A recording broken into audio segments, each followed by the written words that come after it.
Maswerteng hapon po mga ka-STL natin sa Batangas. Narito na po ang mga numerong nanalo sa STL Batangas ngayong hapon ito, July 14, 2026, 4:30 p.m. Second draw result yan. Nakikita nyo na po ngayon sa screen ng inyong cellphone ang mga numerong nanalo sa STL Batangas.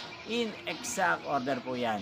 At kung maswerte namang natayaan nyo po ang mga numerong yan kanina, congrats po sa inyo. Yan, ano nga bang magandang numero ngayong araw na to sa STL Batangas? Para po sa akin, bet ko pong mga numero ang numero 7 at numero 28.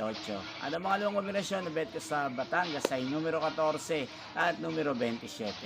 Sanang mga yan ay manalo na po sa STL Batangas sa third draw. Maalin man po sa dalawang kombinasyong mga numero na ibinigay ko ngayon lang. Yan, inyo pong napanood ang resulta ng STL Batangas sa channel na to, Roderick Hernandez TV. Magkita-kita pong muli tayo mamayang 8:30 p.m. Thank you for watching.